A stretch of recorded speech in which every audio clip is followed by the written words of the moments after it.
Seja bem-vindo a mais um episódio do nosso Pode Já, o melhor podcast da ilha, trazendo os melhores convidados, fazendo aquelas perguntas mais polêmicas que você já viu em qualquer podcast por aí. Neste episódio, nós estamos recebendo um convidado para lá de especial, ele que é pré-candidato a deputado estadual, ele é o professor Carlos Lyron. Seja bem-vindo, professor. Joel, boa tarde. Muito obrigado pela oportunidade. Um abraço aí também para o Jailton, que é seu parceiro aqui. Então, um prazer enorme estar aqui com vocês, né? No Pode Já. Também queria aproveitar a oportunidade para parabenizar você por essa iniciativa, você e o Ailton, da criação desse podcast, que é mais uma oportunidade para as pessoas, né, se manifestarem, se expressarem suas ideias, diferentemente do que acontece com a mídia tradicional. Então, é muito bom isso, né, ver a oportunidade dessas novas mídias digitais estar aí realmente trazendo a democracia para o nosso país, que precisa muito, país que, inclusive, sofre muito com a liberdade de expressão. Então, parabéns pela iniciativa, um prazer enorme estar aqui com vocês. Professor Carlos Lyron, nós vamos começar aqui o nosso bate-papo descontraído, muito franco, olho no olho, e eu vou começar fazendo uma pergunta que eu sempre gosto de perguntar para os nossos convidados. Sim. Porque hoje a gente sabe que a política ela virou uma verdadeira máfia, apenas um meio que muitos utilizam para se darem bem na vida. Correto. Então eu pergunto o porquê que você decidiu entrar justamente para essa política podre que nós temos hoje no Brasil e principalmente no Maranhão.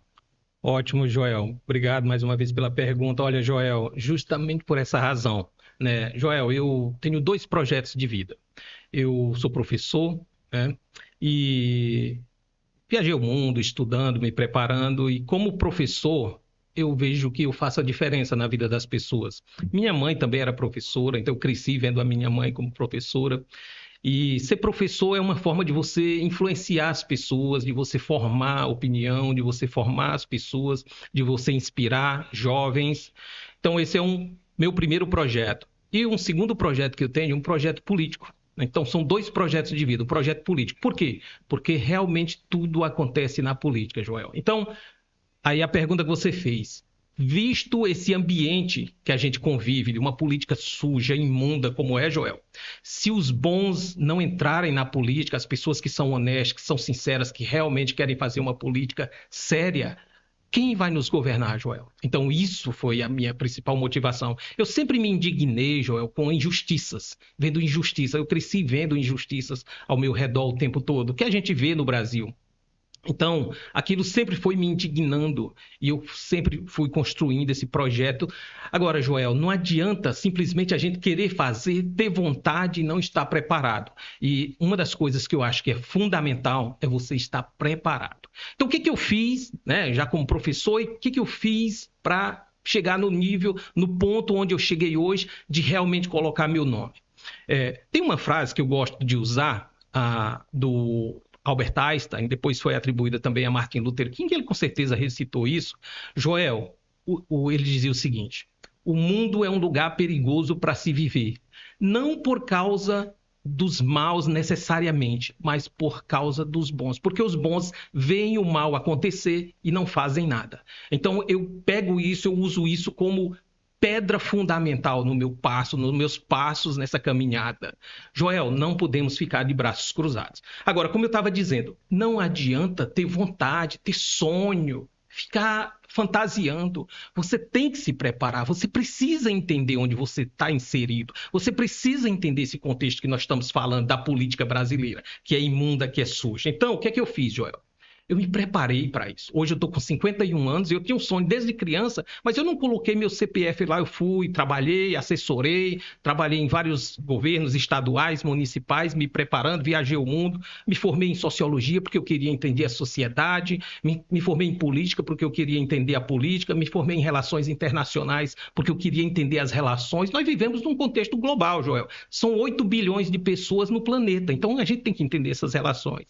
E depois eu fiz o mestrado frustrado em gestão pública, para entender realmente isso que você está perguntando, a mão na massa, a política de fato, a gestão pública, né? Que é o que a gente vai fazer. Então, tem que estar preparado. Então, Joel, é isso que me fez entrar na política, a indignação com tanta injustiça, com tanta corrupção, pessoas, bandidos, corruptos, se aproveitando do povo humilde, pobre, brasileiro, trabalhador, que paga o maior imposto do planeta e que não recebe serviços de qualidade de volta. Então isso me indigna, me deixa indignado e por isso eu estou entrando na política. Eu não posso ficar de braços cruzados, vendo o mal acontecer, vendo isso acontecer e eu não fazer nada. Pelos meus filhos, por essas gerações atuais e pelas gerações futuras, Joel.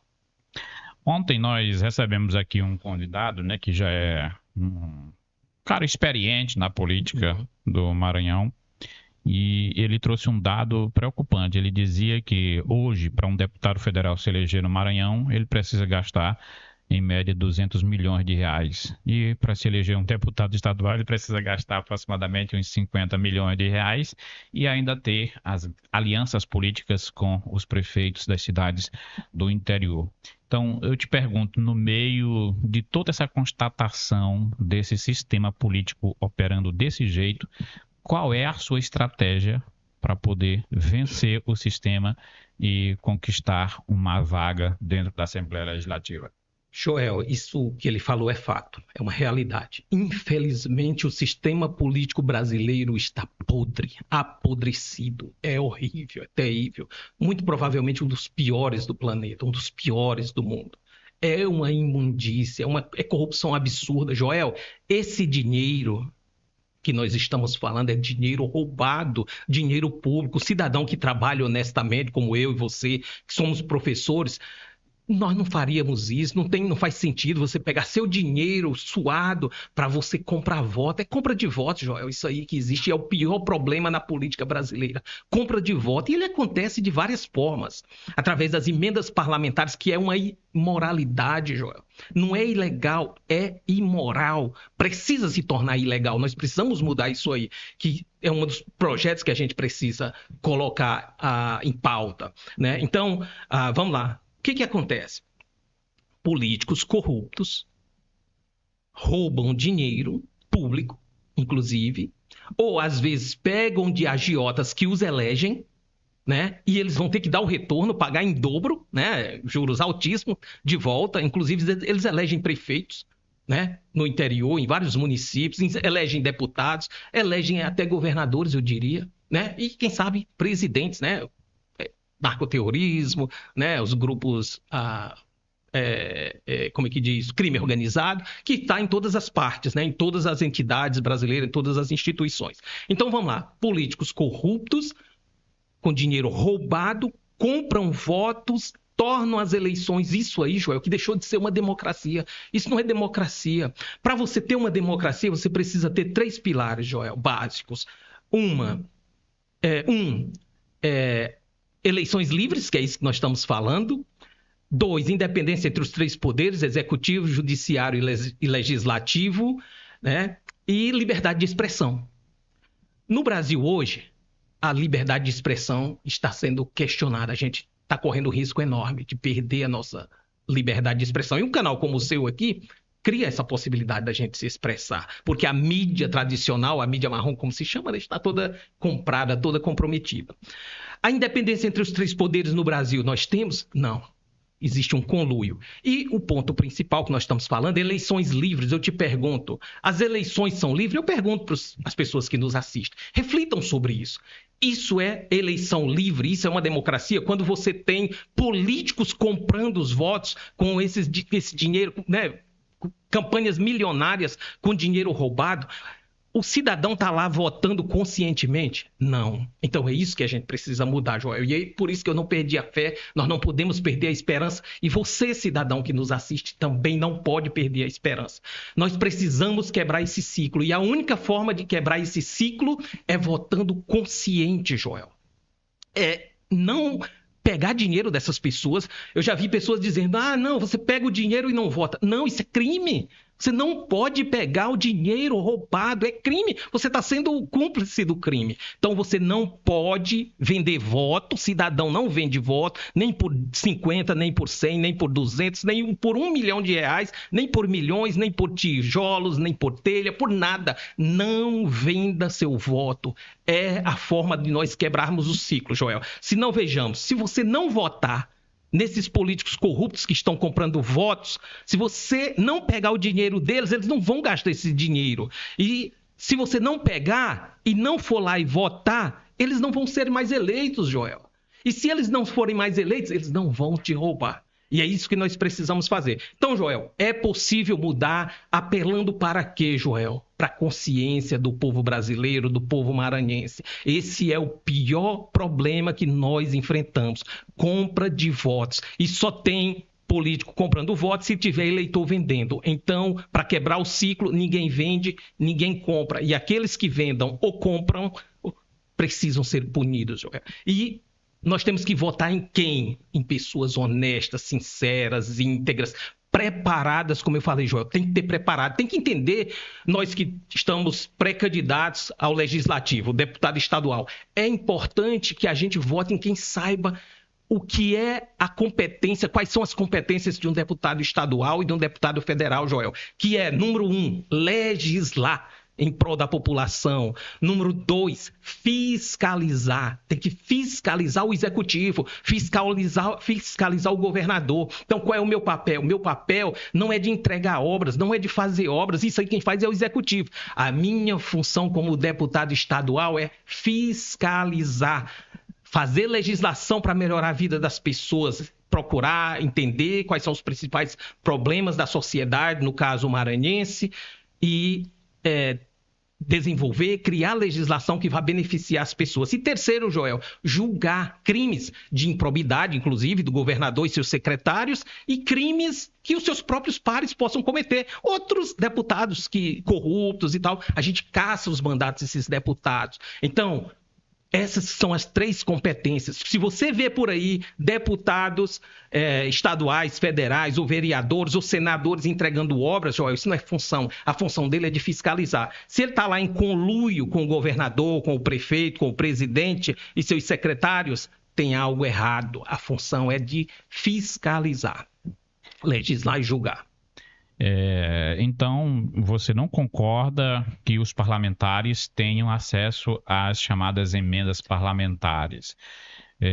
Se você for eleito, você vai levantar essa bandeira, essa luta contra as emendas? É uma imoralidade. Você, se eleito, não receberia emendas também? Não. Tá errado, Joel. Tá errado. Joel, é o que eu tô te dizendo. Deixa eu te dar Deixa eu te falar o que está acontecendo no planeta, nos países desenvolvidos.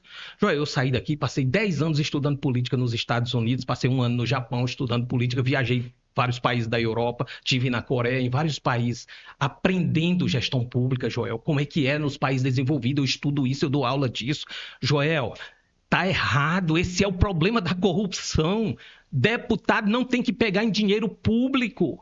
Deputado, vereador, senador, não toca em dinheiro público. Ele é um fiscal do povo, fiscal do dinheiro público. É uma imoralidade. Foi quando aumentou a corrupção no Brasil, foi depois das emendas parlamentares. Agora emendas PIX e emendas secretas, né? Agora, então, é uma imoralidade. Precisamos acabar com isso. Eu vou te dar um exemplo. O Gustavo Gayer, deputado de Goiás, não usa as emendas parlamentares. Corretíssimo. Ele estudou também nos Estados Unidos, como eu estudei. Por isso não pode ser um erro estratégico? Você vem do Novo.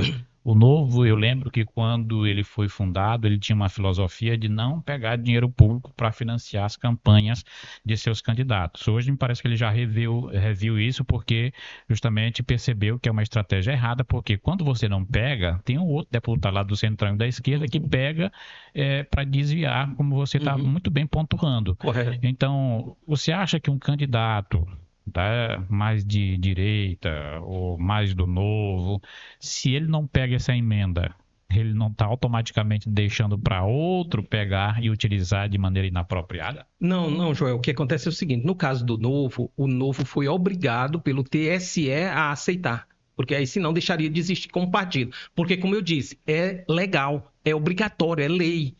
E no setor público, Joel, você tem que fazer o que está na lei. No setor privado, tu faz tudo que a lei não proíbe. No setor público, tu faz o que a lei obriga. E é obrigado a aceitar. Então, por isso que o Novo teve que aceitar. Não porque tem vontade de aceitar. Agora, as emendas, se eles forçarem, você é obrigado a aceitar. Mas o que eu estou propondo é o seguinte: lutar contra, para acabar. Não é eu abrir mão e todos os outros ficarem aceitando. O meu projeto é de lutar contra, fazer com que os outros se conscientizem, entendam que isso é dinheiro do povo. Joel, o que eles fazem com as emendas parlamentares? O cara, ele tem sua base eleitoral, né? E no caso do Brasil, que o voto não é distrital, ele espalha, né, pulveriza no estado inteiro, né? Ao invés de você ter, né, por exemplo, um voto distrital, seria uma ideia boa, porque cada deputado representaria uma certa área, um distrito, uma região, e aí você seria mais conhecido naquela região, como é, por exemplo, nos Estados Unidos. Então, o que acontece? O cara pulveriza, o deputado, a deputada pulveriza essas emendas.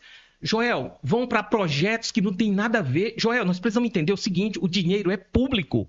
O dinheiro público, qual é a ideia de se pagar imposto e você ter dinheiro público? A ideia é você botar todo o dinheiro numa cesta para que aquele dinheiro multiplique e você consiga. A lógica toda de pagar imposto é essa, para que você consiga, o Estado consiga providenciar serviços por um valor mais barato e de melhor qualidade, porque você está comprando em grandes quantidades, ao invés de estar cada um pagando o seu. Essa é a ideia. Então, o dinheiro ele precisa ir para a Receita Federal, para a União, para o governo federal, beleza, para o Estado, para os municípios, e aí você tem que fazer uma análise, contratar uma agência uma consultoria para fazer uma análise, para ver quais são os projetos que aquela comunidade precisa, Joel.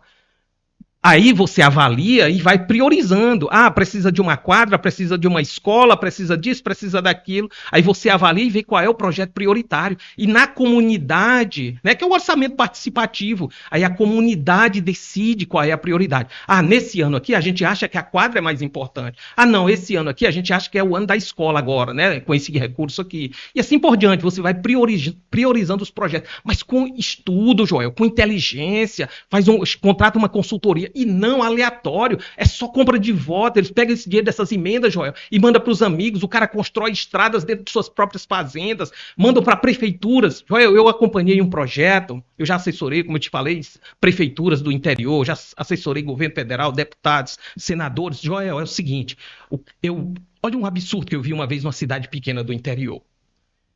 Uma cidade que só tinha um postozinho de saúde, um posto de saúde. Não é nem um hospital, né? Não era nem a nível de hospital regional, um postozinho.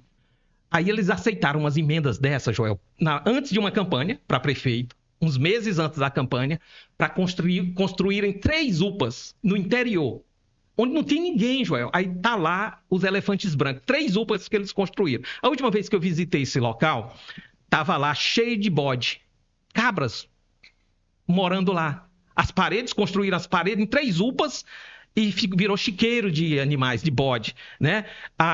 Por quê? A prefeitura não tinha recursos para depois contratar os profissionais e nem tinha recursos para contratar os equipamentos. Eles pegaram o dinheiro público, mandaram para construir as paredes, os alicerces, deixaram lá o elefante branco, o município não tinha condição de custear aquela, né, da continuidade, e o dinheiro público, meu dinheiro, seu dinheiro foi roubado, Joel. Então veja como é imoral o negócio.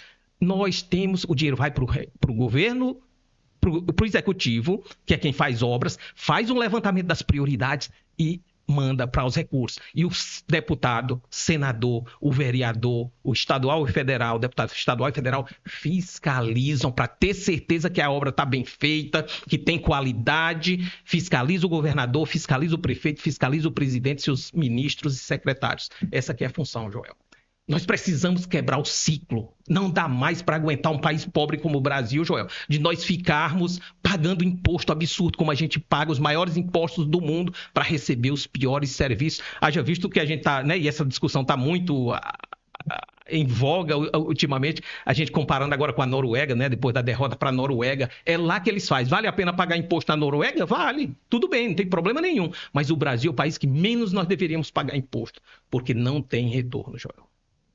É verdade. O Brasil hoje é um dos países que tem uma das maiores cargas tributárias do mundo, a maior taxa de juros, né? Perdendo, se não me engano, acho que só para a Perde Rússia, para a aproximadamente. Rússia, que está em guerra, Exato. perde para a Turquia.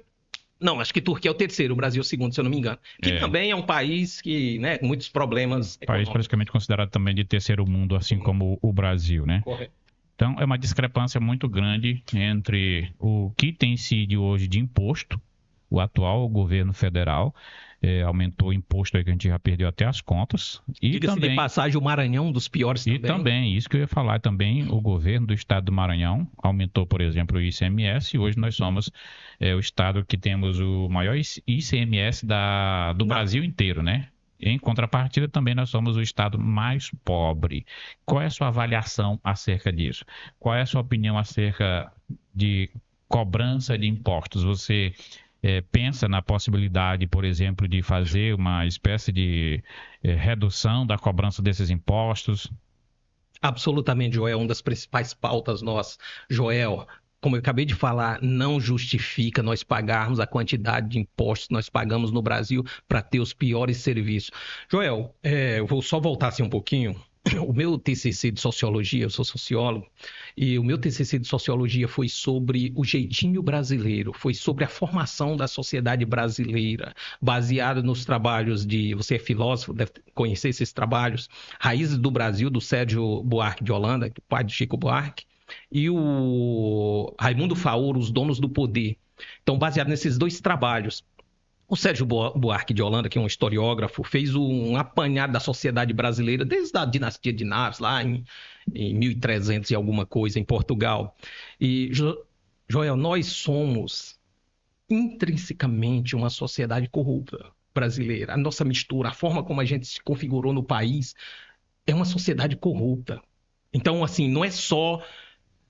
Não é tão fácil a gente quebrar o ciclo, porque, assim, tá intrínseco na sociedade. É Né? As uma, é pessoas só... uma, é uma cultura que É uma se cultura tem da desde a corrupção. formação do Sim, Brasil sim, que vem com essa infelizmente. questão da corrupção. Infelizmente, nós somos um povo corrupto, infelizmente, Joel. E nós precisamos quebrar o ciclo. Joel, eu faço um trabalho de comparar as melhores cidades do mundo. Eu trabalho com gestão pública, trabalho com língua inglesa, então eu mostro temas mundiais, a gente está sempre discutindo essas coisas. E um trabalho que eu faço, que eu já fiz outros anos com meus alunos, era o seguinte: todo ano sai o ranking das melhores cidades do mundo para se viver. E eles olham 10 tópicos principais e 40 subtópicos. Quais são os 10 tópicos principais? Eles avaliam o que tem naquela cidade que torna ela uma das melhores do planeta para se viver. Então, eles olham saúde, educação, os índices sociais, saúde, educação, a política, liberdade econômica, disponibilidade de bens naquela cidade, saneamento básico, meio ambiente, liberdade de expressão, enfim, uns 10 pontos ali principais, segurança pública, né? E das 10 cidades melhores do mundo para se viver, Joel, normalmente são cidades alemãs. Elas ou estão na Alemanha ou têm uma influência alemã ou inglesa. Por exemplo, vão ser na Suíça, são cidades da própria Alemanha, Munique, vai ser Berna na Suíça, normalmente, Zurique, ou então Viena na Áustria, ficou 11 anos seguidos no top, já tive em Viena, olhando, né? E cidades na Austrália, Nova Zelândia, normalmente são as top 10 nesses países. Aí você olha, peraí, mas o que elas têm então? Cultura alemã, influência da cultura alemã, que aí foi onde o Sérgio Buarque fez essa comparação. Ele comparou a cultura protestante, né? A ética protestante, né? De trabalho com a ética latina, né? Nós latinos, ibéricos, Portugal, Espanha e tal. E o que eles têm de diferente? Aqui a gente quer resolver as coisas na malandragem, Joel, no jeitinho brasileiro, no tapa no ombro. Esses políticos corruptos que estão aí, olha, o governo federal prometendo um monte de migalha, dizendo que é amiguinho. Você vê, essa semana tinha um cara aí dizendo, olha, nós pobres, o presidente, o cara bilionário, roubando o país há centenas de anos aí, há dezenas de anos. Só um parêntese aqui, eu pesquisei o valor, o patrimônio que ele tem, ele declarou na última eleição para o TSE, 7 milhões e meio de reais. Se você acha que uma pessoa que tem um patrimônio de 7 milhões e meio é pobre. Aí ele fica falando, Joel, o cara é hipócrita, canalha, mentiroso. Aí onde eu tô te falando, o jeitinho brasileiro, malandro, é o macunaíma que representa a nossa cultura. Cara, nós pobres, nós pobres, nós pobres. Aquele cara não é pobre. A família dele, milionário, filho envolvido em escândalos de corrupção, tá foragido, né? Se não me engano, na Espanha. Mas enfim, então, Joel, então quando você compara, nós temos intrinsecamente essa corrupção, né? Nas pessoas e nas instituições, é por isso que tem compra e venda de voto.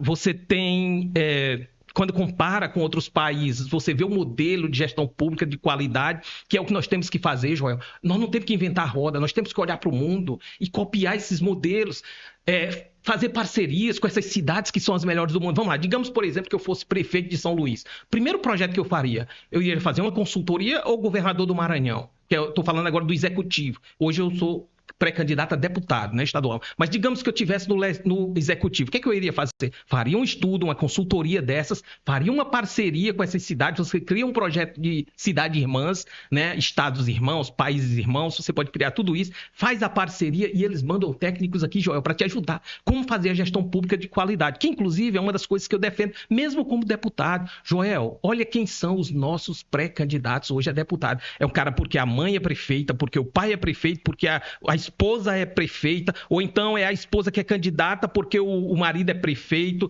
Sabe, é uma herança tradicional, essa cultura patrimonialista, coronelista, atrasada do século XVIII. Então, o que nós temos que fazer? Colocar pessoas que estão preparadas. Eu não tenho nada contra se essas pessoas fossem candidatos. A razão não é só porque é filho de alguém que já está no poder, Joel. É porque é despreparado. Eles tinham, contrário do que eles fazem em outros países, na Ásia, na Europa, na África, lá eles fazem isso, eles mandam seus profissionais irem se preparar, vão para as melhores escolas de gestão do mundo, como eu fiz. O que é que esse pessoal deveria fazer? Minha mãe é prefeita da cidade tal, meu filho quer seguir uma carreira política, manda ele para a Europa, manda ele para os Estados Unidos, para a Austrália, para a Nova Zelândia, para o Canadá, para as melhores escolas de gestão pública, para ele chegar aqui e fazer diferente, ajudar a quebrar esse ciclo, como eu estou aqui para fazer isso, Joel. Eu estou preparado para isso e nós precisamos olhar para isso. Nós precisamos quebrar esse ciclo. Ninguém aguenta mais de botar essas pessoas aí incompetentes, despreparadas só para roubar o dinheiro, o pouco dinheiro das pessoas. Dessas cidades mais desenvolvidas do mundo aí, qual delas você escolheria para você viver hoje? Joel, eu gosto muito de cultura, gosto muito de arte. O Maranhão, a gente sabe que tem uma riqueza absurda de cultura, né? Hoje eu escolhi São Luís para morar, né? Não é das top do mundo. Por que eu viajei o mundo, já tive em várias cidades e hoje eu escolhi São Luís? Porque eu não acho justo, Joel, eu pensar só em mim. Eu não penso só em mim, não vale a pena você vir no mundo. Eu costumo dizer que você precisa vir no mundo. Tem 3 coisas que você deve fazer. 1, estudar para entender qual é o seu papel aqui. 2, trabalhar e dar um retorno para a sociedade. 3, no mínimo, obedecer às leis para não ser uma despesa para os outros, né? Aumentar o custo de segurança e tal. Se você fizer essas 3 coisas, já está de bom tamanho. Mas vamos lá. Dar retorno para a sociedade. Eu poderia hoje, Joel, estar morando em qualquer país, eu falo vários idiomas, eu posso trabalhar em qualquer lugar do mundo, mas eu escolhi voltar para o Brasil para dar esse retorno para a sociedade, para ajudar a melhorar o Brasil, a ajudar a desenvolver o país. Eu dou aula de língua inglesa para os meus alunos, também de gestão pública, então eu estou trabalhando nessas 2 áreas. Eu te disse que esses são os meus 2 projetos, justamente porque eu posso dar uma contribuição. Eu poderia estar morando em qualquer país, vivendo bem, num país de primeiro mundo, não estar preocupado com segurança, não estar preocupado com a vida de ninguém, mas eu acho que isso não vale a pena, Joel. A gente precisa ter propósito, precisa ter um chamado, e eu estou respondendo a esse chamado. Eu só peço a Deus que me use, Joel, que eu digo todo dia, me use para fazer um grande projeto, para ser útil para a sociedade, fazer alguma coisa importante. Mas assim, se você dissesse, mas tudo bem, professor, agora você não está mais aqui no Brasil, esquece São Luís e tal.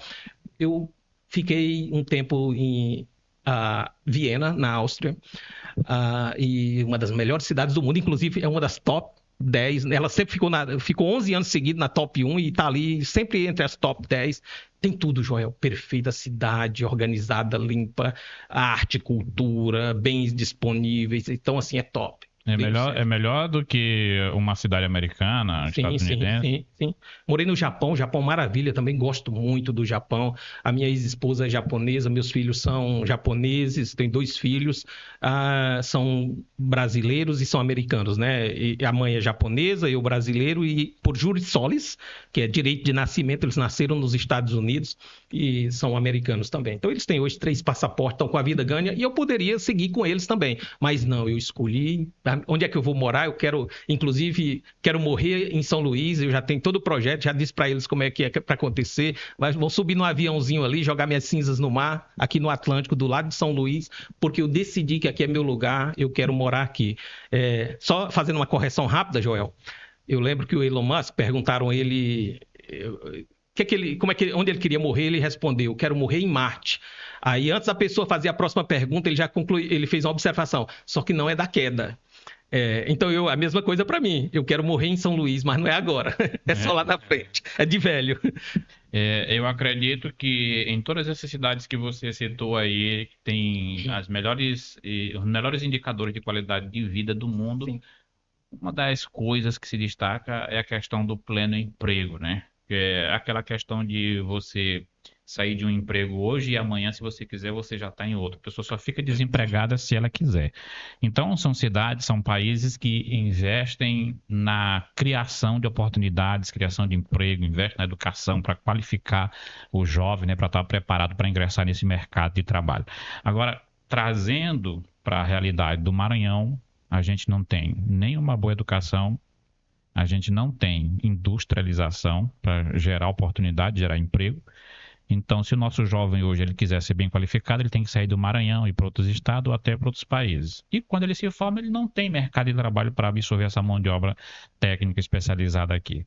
Você, como deputado estadual, o que poderia ser feito justamente para fomentar uma educação de qualidade e oportunidade no mercado de trabalho para os nossos jovens? Joel, é por isso que eu estou aqui. Exatamente por essa razão. Joel, além de emprego, várias questões, né?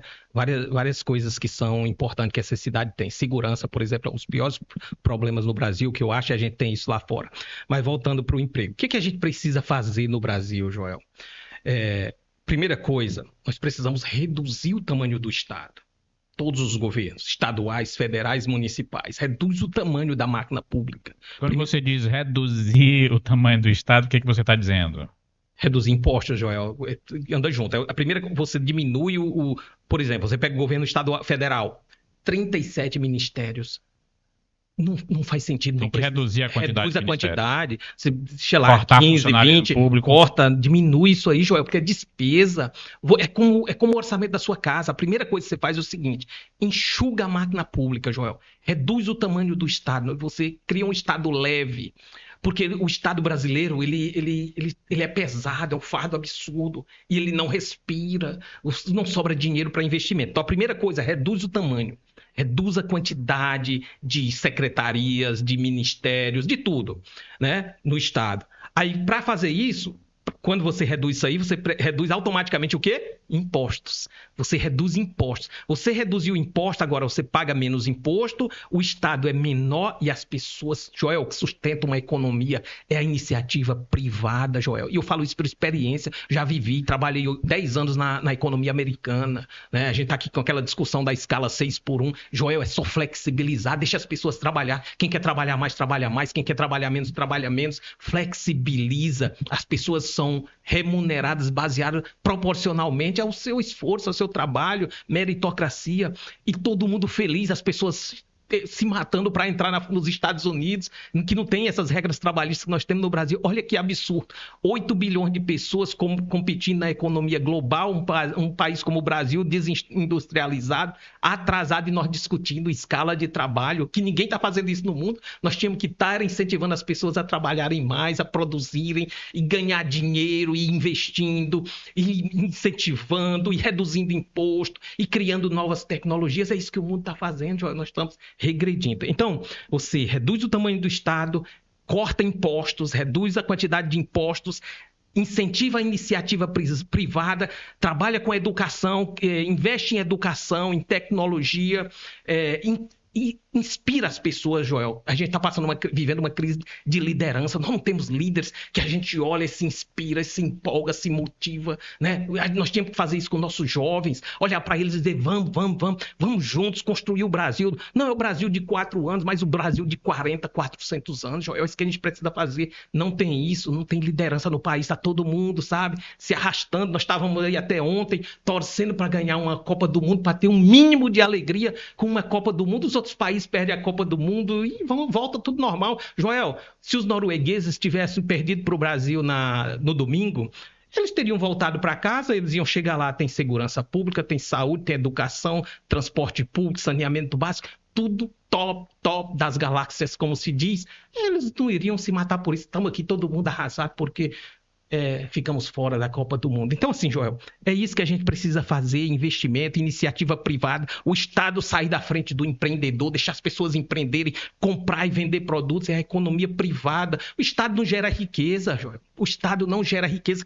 Quem gera riqueza é a iniciativa privada e todo mundo fica feliz, o dinheiro circulando, as pessoas comprando, vendendo. É isso que a gente precisa fazer. Eu, como deputado estadual, votar em legislação, promover legislação nesse sentido, Joel, de reduzir o tamanho do Estado, reduzir o tamanho da máquina pública, combater a corrupção, porque muitos dos nossos impostos são perdidos no ralo da corrupção, é um absurdo, na saúde, na educação, em todos os setores, e o dinheiro vai para incentivo, né, para o empreendedorismo, a iniciativa privada, pessoas comprarem, vender, todo mundo trabalhar. Nós não podemos nos dar o luxo, Joel, de deixar milhares de pessoas no Brasil sem trabalhar, pessoas em idade ativa, sendo sustentadas com programas sociais. Isso é uma canalice. Agora, você fala da redução do Estado. O Renan Santos, lá do Missão, né, que é pré-candidato também à presidência da República, ele está propondo uma ideia que pode parecer meio maluca, né? Ele está propondo acabar com os municípios que têm menos de 100 mil habitantes. Lá não vai ter mais prefeito, lá não vai ter mais vereadores, não vai ter mais secretários.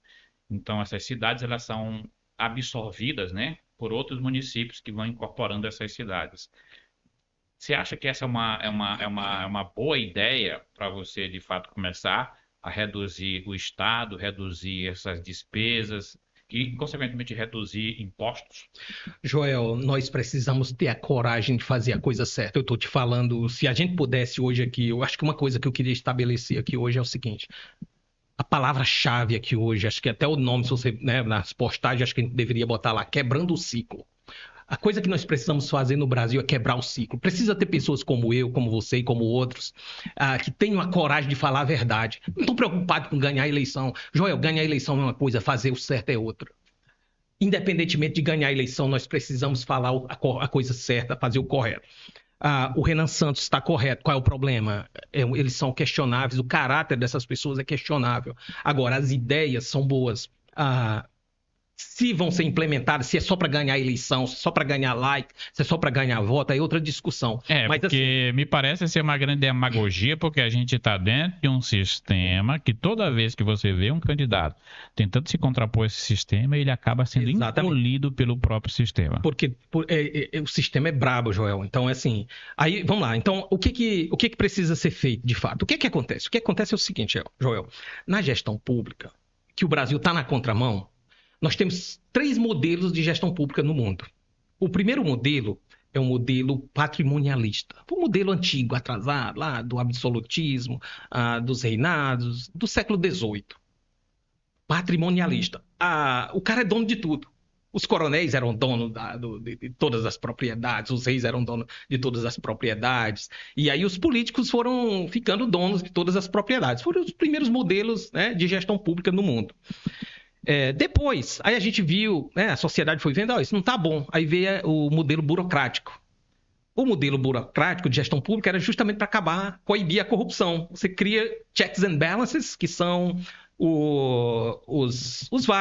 as auditorias, os órgãos de controles, né, para evitar a corrupção. Só que burocratizou, ficou tudo amarrado, tudo travado, as coisas não andavam.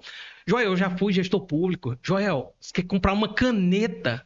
Você não pode. Só pode comprar se tiver uma licitação e tal.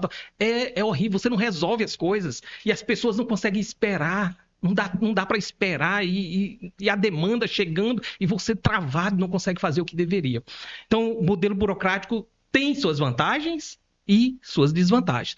E hoje, o que nós vivemos hoje? Hoje nós vivemos um modelo gerencial.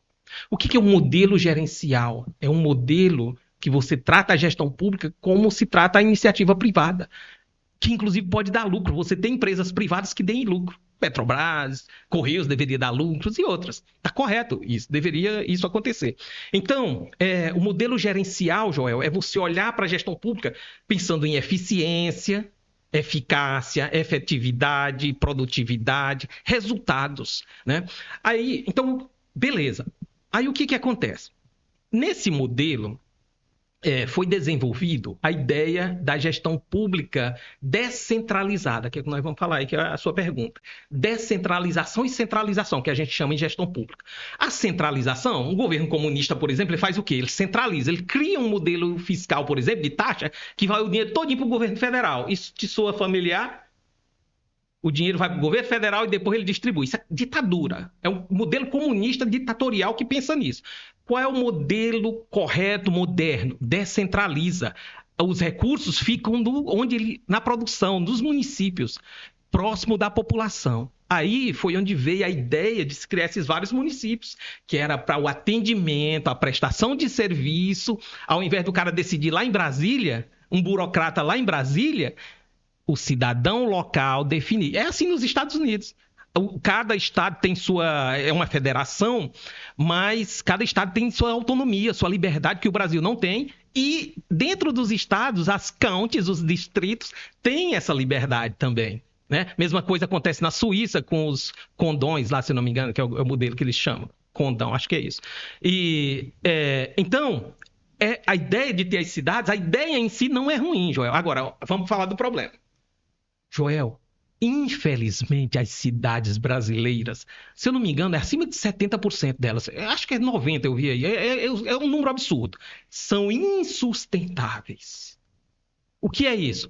Joel, elas vivem com o dinheiro de São Paulo.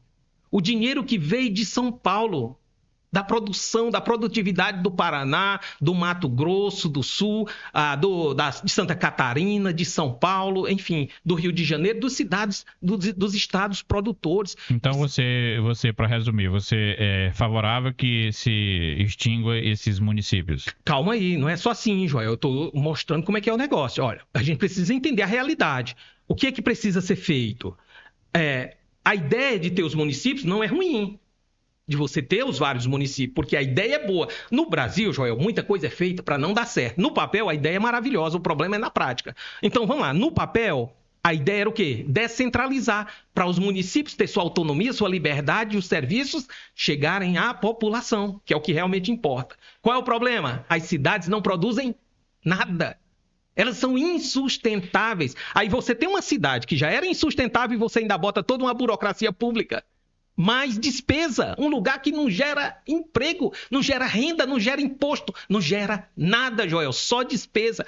Aí nós precisamos revisar. Nós precisamos revisar como? Do ponto de vista que eu te falei. O dinheiro acaba com a emenda parlamentar, o dinheiro vai para o Estado, para o município, vai para o Executivo, né? Vai para a União e é distribuída no Executivo. E nós vamos ter que fazer uma gestão eficiente. Aí o que você faz? Faz um estudo para avaliar se aquela cidade ela é sustentável ou não, e nós vamos desenvolver um projeto para torná-la sustentável, para produzir, fazer com que ela produza e no futuro se torne autossustentável. Nós vamos acabar com isso agora? Não. Então não estou defendendo que nós devamos acabar com isso agora. Nós temos que fazer o seguinte: vamos reduzir o tamanho de tudo e vamos investir, dar treinamento, educação, gerar emprego e renda naquelas cidades para elas se tornarem sustentáveis. Não dá mais para acabar, voltar atrás e acabar com os municípios. Vamos torná-los sustentáveis, responsáveis. Os prefeitos, Joel, que são incompetentes, a maioria, nós precisamos mandar eles para a Europa para ir fazer um treinamento, aprender a fazer gestão pública e vir ser prefeito de qualidade. O diretor quer fazer uma pergunta em cima desse assunto aí. Vamos lá, meu diretor. Professor, rapaz, o senhor sabe que é um assunto muito sério, né? E a gente entende que trabalhar esse formato de projeto. Na verdade, até uma pergunta: não seria possível aplicar esse projeto, esse modelo no Brasil sem que alterar a Constituição? É uma coisa a se pensar, né? Você acha que qual seria a primeira mudança nesse aspecto para ter um pacto aí federativo brasileiro nos municípios? Porque a gente sabe que isso não é permitido pela Constituição, né? Vai dar um problemão aí pra você mexer nessas questões aí. Não, pois é, mas está correto, mas está na Constituição. O que eu estou dizendo? Na Constituição, a Constituição permitiu a criação desses municípios, a ideia era boa. No papel, a ideia é boa, descentralizar para os serviços chegarem mais próximos do cidadão. Está correto. Qual é o problema? Não é sustentável, não tem nada inconstitucional. O que nós vamos fazer? Propor como legislador, deputados estaduais, federais, propor a redução do Estado, diminuir impostos, isso é constitucional, votar leis para reduzir impostos, votar leis para reduzir o tamanho do Estado, e você agora sobra recurso para investimento, você faz o estudo, ao invés das emendas parlamentares para criar chiqueiro de bode com obras públicas, você vai fazer uma análise de custo-benefício. Essa obra é viável? O benefício que ela traz é compatível com o tamanho do investimento? E aí você pega e o dinheiro vai para o investimento através desse estudo, né, essa análise, para ver se vale a pena investir lá e você torna as cidades sustentáveis. Veja, o que eu estou defendendo? Nós investir nessas cidades para elas gerar emprego e renda, se tornar sustentável. Entendeu? E ninguém está falando de acabar com as cidades. Eu não estou falando disso. É impossível isso aí. Não tem mais como voltar atrás. Agora, gestão, cobrar dos gestores eficiência, né? Acabar com a compra de votos. Só rapidinho para complementar isso, só falar de uma outra coisa aqui, rapidão. Como é que os nossos gestores públicos, vou pegar o caso específico do Maranhão, estão fazendo hoje? Joel, olha, é assim. E aí, e todos que nos assistem. Olha, o que o pessoal está fazendo? Pega o Maranhão. E vários estados do Nordeste. Do Brasil inteiro, mas principalmente Nordeste. E o Maranhão, especificamente. Joel, imagine uma grande pizza. O estado é uma grande pizza. Como é que eles estão fazendo? Esse modelo de gestão pública que nós temos, que é do século XVIII, patrimonialista, viram donos do poder. Eles pegam, dividem em várias fatias o estado. Cargos públicos, secretarias, ministérios, no caso do governo federal, diretorias, aparelham o estado inteiro com burocratas, correligionários, políticos do seu partido, do seu grupo político. Eles racham o estado todinho, sufocam, dividem entre eles as castas políticas tradicionais, sufocam o estado. O estado não sobra nada para investir, Joel. Nada, não sobra recurso para investimento. E aí ele se mantém no poder para sempre. O mesmo grupo político se elegendo eleição após eleição, nos municípios do mesmo jeito, nos estados do mesmo jeito, sufocam. O estado não é livre, ele fica aparelhado e não sobra nada para a população carente, pobre, não sobra investimento, aí não tem dinheiro para investir em saúde, educação, segurança pública, saneamento básico, moradia digna, gerar emprego e renda, Joel. Aí por isso que eles têm que cobrar mais imposto para roubar quem já está mais ferrado ainda, né? O pobre. Então o que você faz? Acaba com isso. Outra coisa, acaba com o fundão eleitoral, acaba com emenda parlamentar, acaba com o fundo partidário, diminui o tamanho, esse número de partidos. Joel, o dinheiro dos impostos é para investir nas pessoas, nas instituições, não é para comprar eleição, é imoral. O problema está aí, é dinheiro demais. Se não roubar, se gastar corretamente de forma eficaz, eficiente, Joel, sobra dinheiro, nós seríamos um dos países mais desenvolvidos do planeta, levando em consideração a quantidade de recursos que nós temos, tanto no Brasil como no Maranhão, especificamente. Então, é isso que precisa acontecer e investir na iniciativa privada. Joel, quem gera emprego e renda é a iniciativa privada, não é governo. Estado, governo não gera riqueza. Você não acha que adotar esse discurso, ele soa meio como um discurso meio que hipócrita para quem vem da política? Porque você tem hoje no Brasil, no serviço público, quem ganha mais dinheiro são justamente os políticos. São os nossos vereadores, deputados, presidente da República. Sim. O salário de um deputado estadual aqui no Maranhão, acho que deve estar na casa dos seus 40 mil, né? Por aí assim. Por aí. Sem contar com os penduricalhos que tem.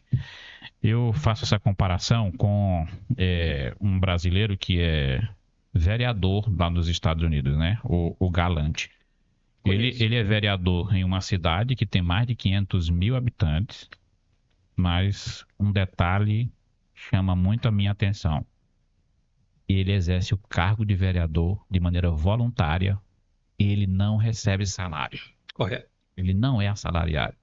Ele recebe uma ajuda de custo justamente para poder fazer o serviço que ele tem que fazer para a comunidade.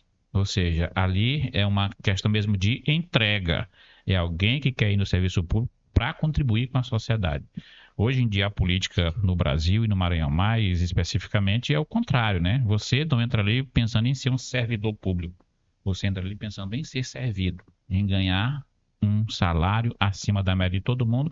E seria até o de menos se você ganhasse só o seu salário, né? O problema é os penduricários que vêm por trás de tudo isso. Então, o que você faria para isso não soar como uma hipocrisia sua, caso você fosse eleito como deputado estadual? Não, você abriria mão do seu salário? O que você faria? Um trabalho de maneira voluntária?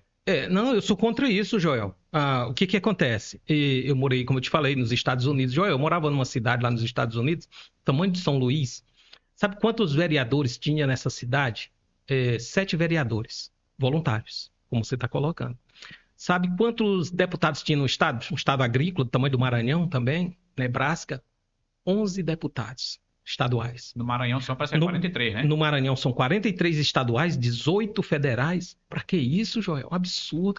Olha, vereadores em São Luís, a quantidade, 33, se eu não me engano, vereadores em São Luís, é um absurdo. É só despesa, Joel. Isso é dinheiro público jogado fora. Nós precisamos economizar, Joel, fazer uma gestão pública técnica de qualidade. Hoje nós temos inteligência artificial que faz estudos incríveis para avaliar as coisas, fazer análise de custo-benefício. É isso que nós temos que fazer. Aqui é o dinheiro do povo, Joel. Aqui não é para empregar políticos. A gestão pública é para você fazer uma gestão pública eficiente, eficaz. É ver o lema na gestão pública, a gente que é professor de gestão pública, Joel, o lema que a gente fala é o seguinte: fazer mais com menos. O lema moderno da gestão pública é fazer mais com menos, ou seja, eficiência, né? Como você, com poucos recursos, consegue multiplicar os recursos. A ideia do imposto é isso, é multiplicar os recursos. Então, o que virou no Brasil, Joel? Ser político no Brasil virou emprego, virou profissão e virou cabide de empregos. Um povo já pobre, um país pobre. E eu não estou falando de recursos, mas de gestão, de ideia, de visão, né? E os políticos se aproveitando. Joel, você quer ganhar? Eu não sou contra o Cristiano Ronaldo ser o jogador mais bem pago da história, o atual, né? E tal. Jogadores de basquete americanos, enfim, milionários, um cantor X, totalmente sem problema nenhum. Agora, você quer ganhar dinheiro?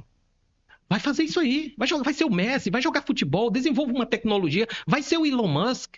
Desenvolva uma tecnologia, alguma coisa, vai fazer alguma coisa que é única, que é diferente. E preste um serviço à sociedade privado, serviço privado.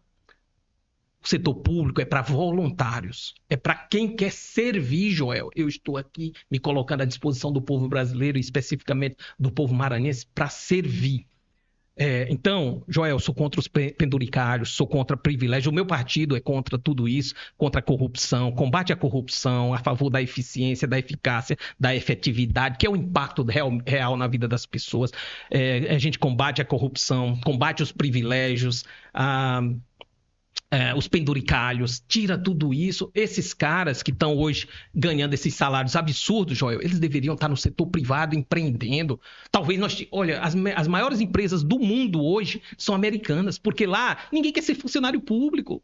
As melhores mentes, as bright minds, os caras vão para o setor privado, vão empreender, e é o que nós tínhamos que fazer aqui, Joel. Aí os caras vão roubar dinheiro público de um povo já miserável, né? Então, o que nós tínhamos que fazer? Esses caras que são inteligentes, cara, sai do Estado, sai do governo. Aqui é pequeno para ti, aqui é para ser voluntário, aqui é para quem tem vocação. Ser político é vocação. É uma coisa nobre, para quem já se sustenta, não é um emprego, Joel. E ele vem prestar um serviço à sociedade, dar um retorno. E aqui eu não estou falando dos cargos técnicos, Joel. Cargo técnico, aí você vai receber seu salário técnico lá normal. Estou falando de políticos, né? Então, políticos em vários níveis deveria ser voluntário, vereadores voluntários, ter seu emprego normal. Ele não tem que ir lá dar plantão o dia todo, Joel. Ele vai uma tarde, né? São horas extras lá que ele vai fazer, vai à noite. Em São Luís são 3 dias de sessão. Parece que é segunda, terça e quarta. É só de manhã até meio-dia. Aí que esse salário absurdo, ele tinha que ficar no trabalho dele normal. E o cara ganha parece que é 15 mil líquidos. Pois é, o que tinha que se fazer? E tinha um vereador reclamando que o salário dele não dava para ele. A gente viu juízes reclamando dos salários que são quem mais ganham ainda, né? O teto é dos juízes, né? No judiciário, que é o pior, né? Então, Joel, o que tinha que fazer? Você tem seu salário normal, trabalha normalmente, você poderia até ter uma redução de carga horária. Vamos lá, eu e você, que somos professores. Digamos que eu me elejo. Aí eu estou com 40 horas. Reduziria ali um pouco minha carga horária para eu voluntariamente ir lá prestar um serviço à sociedade, né, como político. Então deveria ser isso. Aí não, virou essa coisa absurda que, além dos salários, esse monte de privilégios, penduricalho, motorista. Joel, é um absurdo. Aí não sobra nada para investir na população, não sobra dinheiro para os serviços essenciais básicos. Agora eu vou te fazer uma pergunta polêmica. Eu não sei se tu vai ter coragem de responder. Sim. Mas eu assisti uma entrevista essa semana do nosso vice-governador, onde ele reclamava da abnegação, dele ter que renegar muitas coisas na vida dele para poder ocupar o cargo de vice-governador. Agora você sabe quanto é o salário dele? Mais de 33 mil reais. E ele reclamando, poxa, é muito sacrifício que eu tenho que fazer para poder assumir o cargo de vice-governador. O que você acha de uma postura de um cara desse que está na vida pública, que se diz vice-governador, que deveria ser para servir a população, e reclama de um salário desse num estado onde mais de 70% da população sobrevive com salário mínimo ou até sem esse salário, vive, na verdade, de auxílio do governo? Joel, me deixa muito triste, né, ver isso, porque assim, qual é o objetivo do Estado, da gestão pública do Estado? Como eu coloquei mais cedo, Joel, a ideia é o seguinte: você pega os recursos da sociedade. Vamos lá atrás nós estávamos vivendo aquela vida selvagem e tal, colhendo frutos e, né, animais silvestres e tal. E aí depois a gente foi formando comunidades, foi ficando mais complexo e a gente decidiu criar o Estado. Foi assim que surgiu o Estado.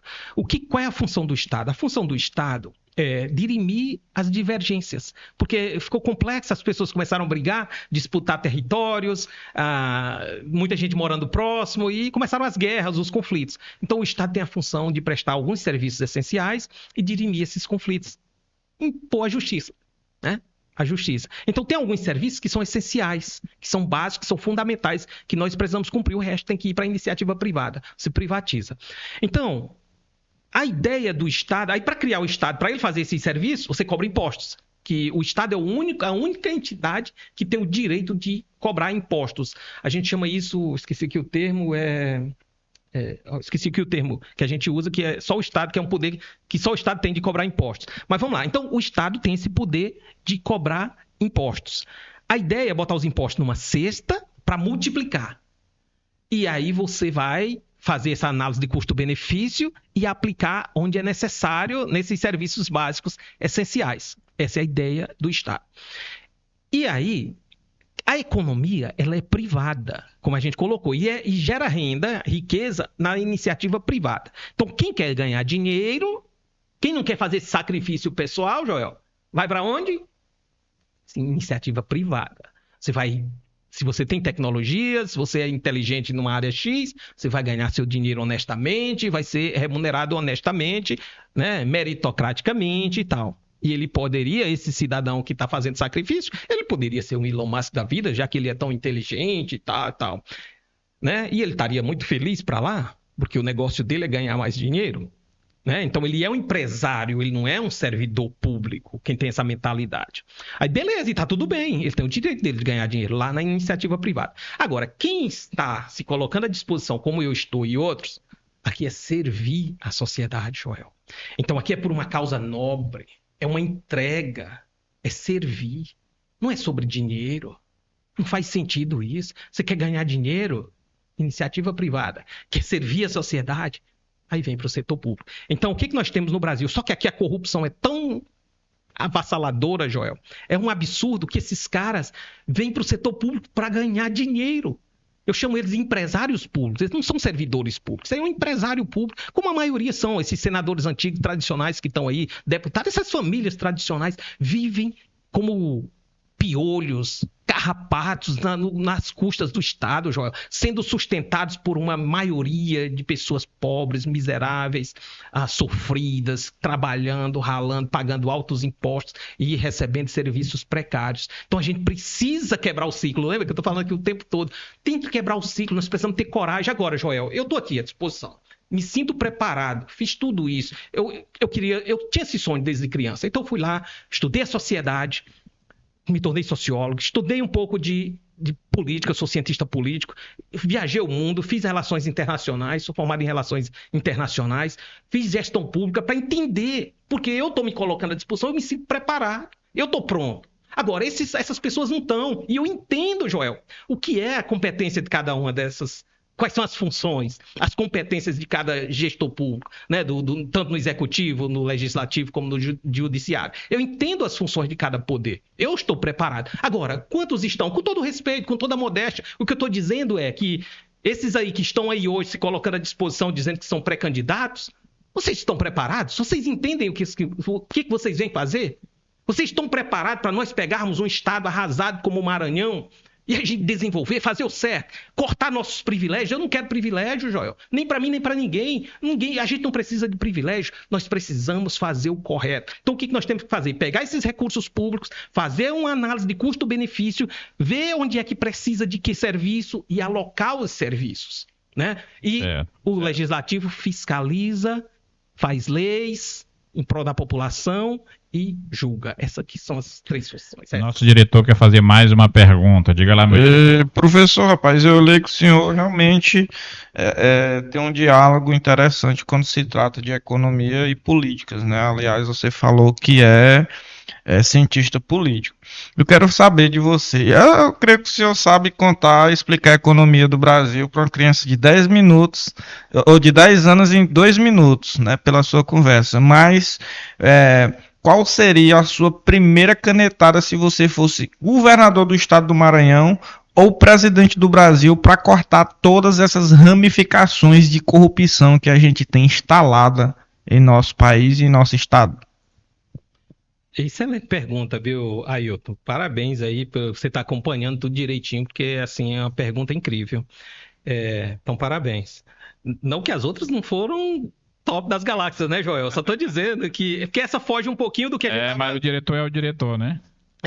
Porque essa fugiu, foi para a economia, né? Que a gente estava mais em outras áreas e essa veio para a economia, né? Que a gente nem tinha pensado tanto em falar diretamente de economia. Mas olha, Ailton, pergunta excelente. Olha, o que acontece? Vamos lá, eu, presidente ou governador, primeira coisa que eu faria, chamaria uma consultoria para fazer o estudo técnico, avaliação técnica. Vamos lá, pegar governador do Maranhão.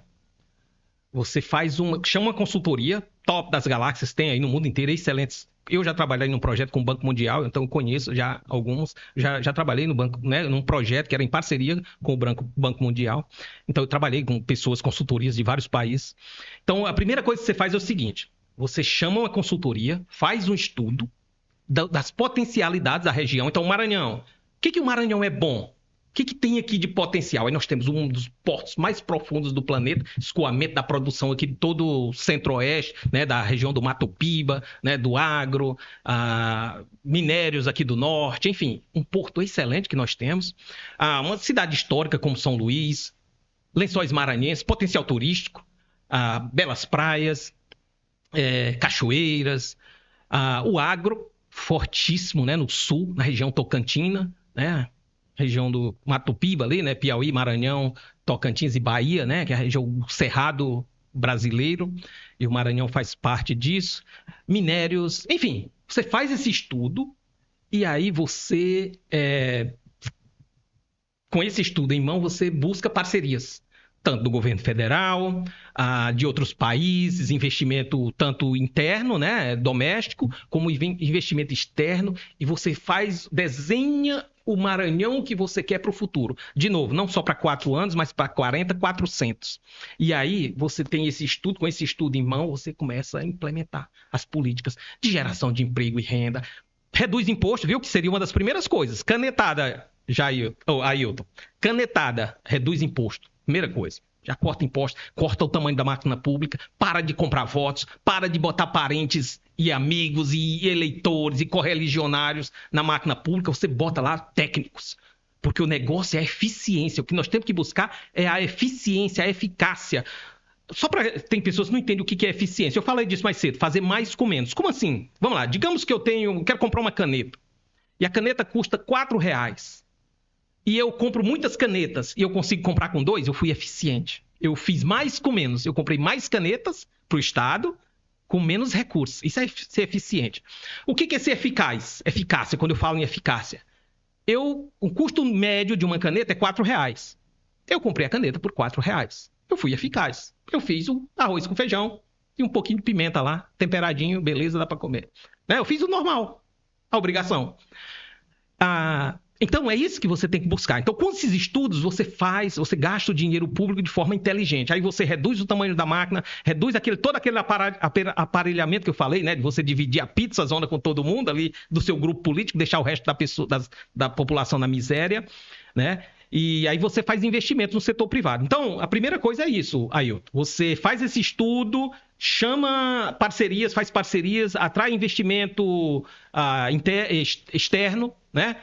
Internacional, e você desenvolve, gera emprego, renda, que é isso que faz o país andar, a economia andar. E aí você investe em educação, saúde, segurança, né? E por aí vai. A mesma coisa a nível nacional, mesma coisa, você faz o estudo das potencialidades do país, onde é que nós temos vantagem competitiva, viu, Ailton? E não dá para se falar de economia sem falar de vantagem competitiva, né?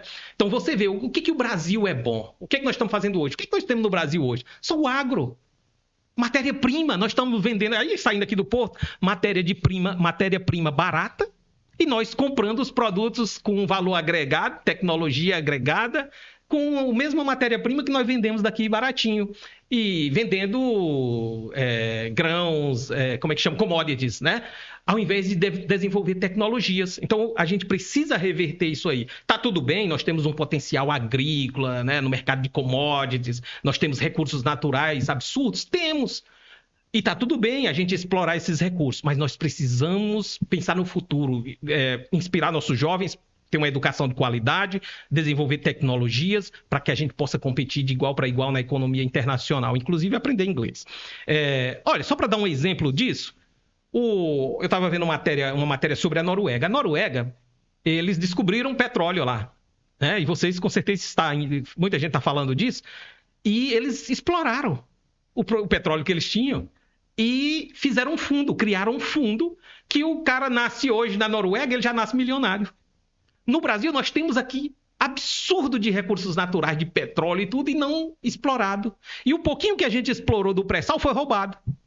Adivinha quem estava no poder que roubou esse dinheiro brasileiro, né? Então, assim, é isso, viu, que a gente tem que fazer. Faz um estudo, uma avaliação, busca investimento estrangeiro, reduz o tamanho da máquina pública, canetada, reduz impostos, reduz o tamanho do Estado.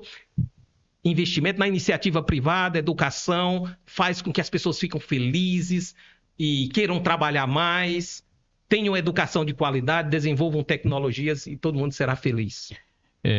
Um dos grandes problemas políticos que se tem hoje no Brasil é a questão dos partidos hoje eles serem propriedade de alguns caciques, né? Tem um cara lá que é o dono do partido. Infelizmente. É ele que manda. Se você está naquele partido, você se elegeu por ele, o mandato não é seu. O mandato é do partido. Então, você não tem autonomia, uma vez que você senta na cadeira para ocupar o cargo. Eu te pergunto, o seu partido, que é o Partido Novo, te daria essa autonomia para você votar da sua consciência ou votaria de acordo com a orientação das lideranças? Joel, quando eu fui escolher um partido, eu fiz um estudo, eu não escolhi aleatoriamente. Eu tinha acabado de chegar dos Estados Unidos com essa mentalidade moderna de fazer uma política moderna, voltando para o Brasil para ajudar a consertar o país, que é o que a gente precisa fazer. O país está largado às traças, abandonado, políticos corruptos, despreparados. Aquilo é um desastre. É um desastre, é um lamaçal. Então, eu estou aqui à disposição do povo brasileiro para ajudar a mudar essa história. Então, vamos lá. O que acontece? Realmente, os partidos tem os caciques, cada um tem seu dono, né? E aí eu olhei os estatutos de todos e tal e terminei escolhendo o Novo, né? Escolhendo o Partido Novo. Por quê? Porque de todos os estatutos que eu olhei de vários partidos. Só não tem uns que eu já sabia que eu já conheço a história, não olhei. Mas a maioria, assim, eu dei uma estudada e tal, para ver a identidade do partido, o que eles defendem e tal. E cheguei à conclusão que o Novo era o melhor partido. Justamente por isso, Joel. Tem a ver com a sua pergunta. Todos os outros partidos têm um cacique, um dono. O Novo é um dos únicos partidos que não tem dono. O partido é dos filiados. E é isso. O partido é parte. Ele é um CNPJ, Joel, que tem CPFs anexos a ele, né? Ali. Mas o partido ele é maior do que o CPF. Não pode ser o contrário, o cara ser dono. E aí, então o Partido Novo dá, assim, essa liberdade, né? Primeiro, Joel, é feita uma escolha antecipada. Para você pertencer ao Novo, para sair como pré-candidato ao Novo, você já tem que se encaixar nas diretrizes partidárias, nos princípios. Eles já fazem uma varredura geral na nossa ficha, no nosso histórico, né? Na ficha criminal de todo mundo. Todos os pré-candidatos, se você é ficha suja, não passa. Obrigado. Aí. Não passa. Então, esse estudo é feito antecipadamente, né, para você ser pré-candidato pelo partido. Então, passa por toda essa avaliação a priori, né? Então, beleza, eu fiz esse estudo, o Novo é assim, né? Eu dei uma olhada no estatuto. Agora, vamos lá. Realmente, cada partido tem seu cacique, e isso é uma infelicidade. Tem no Brasil partido demais, Joel. São 33, se eu não me engano, ativos agora. É um absurdo, não precisa isso. Você vê, nos Estados Unidos são 2 partidos principais e você tem uma possibilidade de ter candidaturas avulsas independentes. Na Alemanha, por exemplo, são 11 partidos, se eu não me engano, e vários países da Europa por aí, né? Então, 30 e tantos partidos no Brasil sem identidade nenhuma, Joel. Só o mercado. É mercadológico, é um absurdo só para roubar dinheiro público. O que está acontecendo, só para pegar essas emendas, para pegar fundo partidário, Joel. E qual é a ideia do fundo partidário? Não sei se você vai fazer uma pergunta específica sobre isso, mas já antecipando. Então, por que existe esse monte de partido? Para pegar dinheiro público. Se fosse para ser voluntário, você acha que teria esse monte de partido? Se não tivesse fundo partidário, nem fundo eleitoral, existiriam esses caciques? Eles estariam lá porque eles querem servir a sociedade? Não, são um bando de empresários públicos, que é o que eu chamo, eles são empresários públicos, eles não estão lá para servir a sociedade, eles não estão nem aí para o Brasil, para o Maranhão, eles não estão aí para as pessoas. É um negócio, é um mercado humilhando um povo humilde, pobre, como o povo brasileiro. Esses caras são canalha, Joel, de fato. Então, o que você precisa fazer? Reduz essa quantidade de partidos, tira... Como é que faria isso? Constitucionalmente. Tudo é constitucional. O deputado pode propor legislação, entra com um projeto de lei, propor uma proposta de lei. Se vai ser aprovado ou não, Joel, o que a gente tem que fazer? Você pode estar dizendo, não, mas essas coisas são impossíveis de acontecer. Cara, nós vamos cruzar os braços e aceitar que vai ser assim? O resto do mundo está andando para frente, nós vamos continuar andando para trás porque é desse jeito, no Brasil é assim? Não, a gente vai quebrar o ciclo, precisamos mudar isso. Então... redução do número de partidos, acabar com o fundo partidário, fundo eleitoral, Joel, isso é um absurdo. Você pegar... vamos lá, qual foi a ideia do fundo eleitoral? Que agora vai chegar a 5 bilhões, 4,9 bilhões nessa eleição. Qual é a ideia? A ideia era o seguinte, no Brasil não pode ter financiamento de empresas, né, de CNPJ e tal, né, das empresas. Tudo bem. Você pode fazer doações até 10% da sua renda. Tudo bem, beleza. Sou a favor das doações privadas.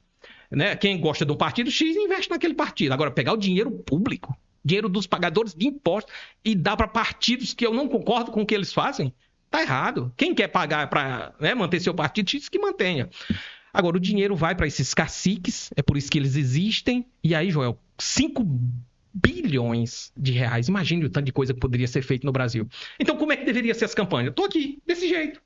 Eu, sem gastar um centavo, o meu partido não tem dinheiro para a campanha. O Novo legalmente foi obrigado a aceitar o fundo eleitoral, mas é uma mixaria, é muito pouco para o país inteiro. É o partido que tem menos, é um dos. Está lá na filazinha, né? Então, eu hoje não tenho promessa nenhuma de recurso na minha pré-campanha e campanha, e a campanha deveria ser feita dessa forma, falando de ideias, de propostas, para quem me conhecem, eu colocando aqui o meu currículo à disposição das pessoas, colocando o meu caráter, meu histórico, minha experiência, falando do que eu quero fazer.